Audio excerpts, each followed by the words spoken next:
आज 25 मई है और आज का प्रमुख करंट अफेयर है। पहला क्वेश्चन है, हाल ही में किस राज्य सरकार ने ESMA लागू किया है? तो बता दें, उत्तर प्रदेश सरकार ने ESMA लागू किया है।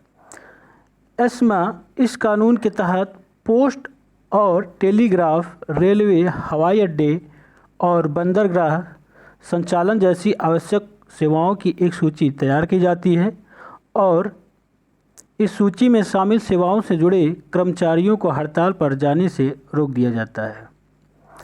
यूपी सरकार ने अगले 6 महीने की अवधि के लिए सभी विभागों और निगमों में हड़ताल पर प्रतिबंध लगाने के लिए यह नियम लागू किया है। ESMA के प्रावधानों का उल्लंघन करने पर बिना किसी वारंट के पुलिस गिरफ्तार कर सकती है। इस अधिनियम के तहत 1000 रुपये जुर्माना या 1 वर्ष तक का कारावास दोनों हो सकता है। नेक्स्ट क्वेश्चन है,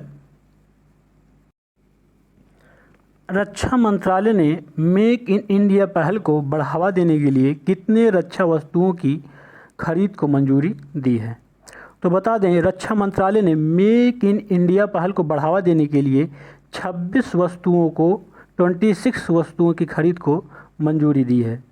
रक्षा मंत्रालय ने अब तक 127 वस्तुओं को अधिसूचित किया है, जिसके तहत स्थानीय आपूर्तिकर्ताओं को वरीयता दी जाएगी।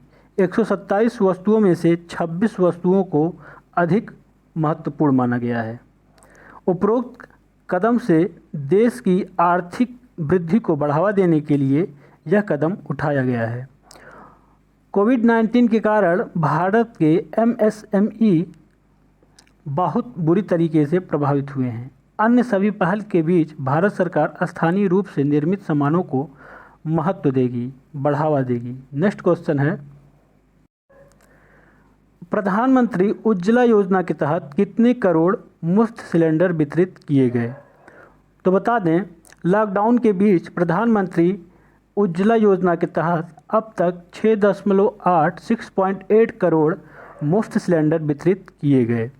इस योजना के तहत पेट्रोलियम और प्राकृतिक गैस मंत्रालय द्वारा मुफ्त LPG सिलेंडर प्रदान किए जा रहे हैं। प्रधानमंत्री उज्ज्वला योजना से 8 करोड़ से अधिक लाभार्थी जुड़े हुए हैं। बता दें कि भारत सरकार ने प्रधानमंत्री गरीब कल्याण योजना के तहत सिलेंडर वितरित करने के लिए अलग से धनराशि आवंटित की है, जिससे लोगों का जीवन लॉकडाउन के बीच सुचारू रूप से चल सके। हाल ही में प्रधानमंत्री उज्ज्वला योजना ने अपने 4 साल पूरे कर लिए हैं। यह योजना मई 2016 में बलिया, उत्तर प्रदेश से शुरू की गई थी। नेक्स्ट क्वेश्चन है, G7 शिखर सम्मेलन 2020 का आयोजन कहां पर किया जाएगा? तो बता दें, G7 शिखर सम्मेलन का आयोजन USA में किया जाएगा। हाल ही में अमेरिकी राष्ट्रपति डोनाल्ड ट्रंप ने कहा है कि G7 शिखर सम्मेलन का आयोजन वीडियो कॉन्फ्रेंस के माध्यम से ना होकर इसका आयोजन USA के कैंप डेविड में किया जाए। इस साल G7 शिखर सम्मेलन जून में होना है, जिसका अध्यक्ष देश अमेरिका है। 2019 में G7 का अध्यक्ष देश फ्रांस था, जिसमें भारत ने भी हिस्सा लिया था। G7 के सदस्य देश हैं Canada, USA, UK, France, Germany, Italy और जापान।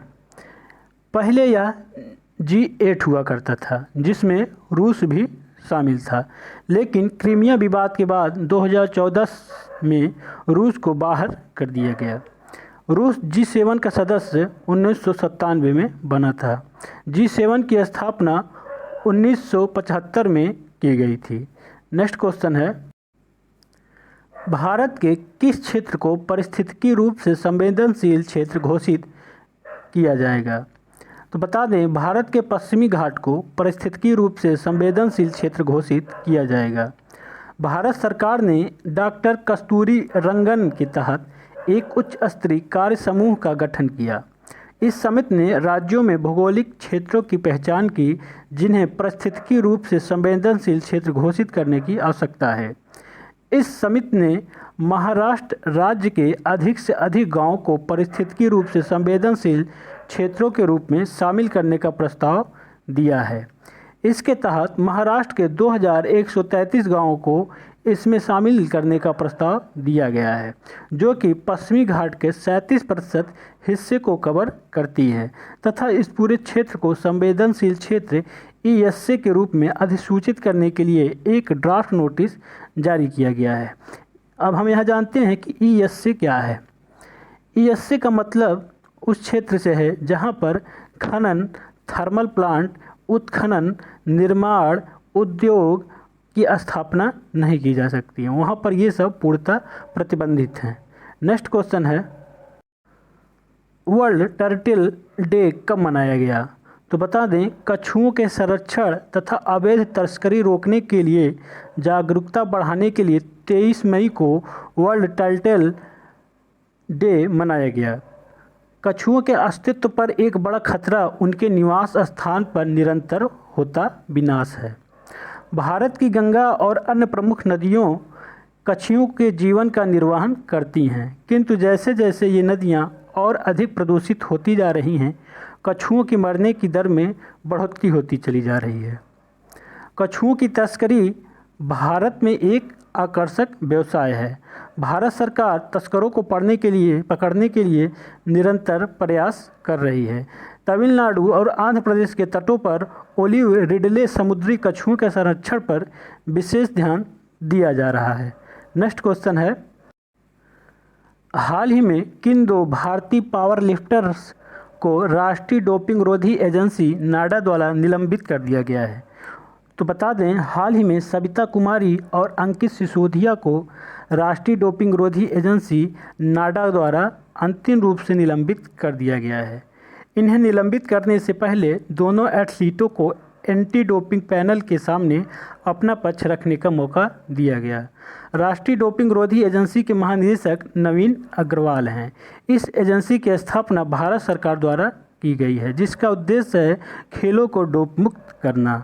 नेक्स्ट क्वेश्चन है, जैव विविधता संरक्षण इंटर्नशिप कार्यक्रम भारत सरकार की किस मंत्रालय द्वारा लॉन्च किया गया? तो बता दें, जैव विविधता संरक्षण इंटर्नशिप कार्यक्रम पर्यावरण, वन और जलवायु परिवर्तन मंत्रालय द्वारा लॉन्च किया गया। इसका उद्देश्य 1 वर्ष के लिए स्नातकोत्तर कार्यक्रम में 20 छात्रों को शामिल करना है। यह कार्यक्रम रचनात्मक छात्रों को संलग्न करेगा जो जैव विविधता संरक्षण और प्राकृतिक संसाधन प्रबंधन के बारे में जानने के इच्छुक हैं। ये था आज का हमारा प्रमुख करंट अफेयर।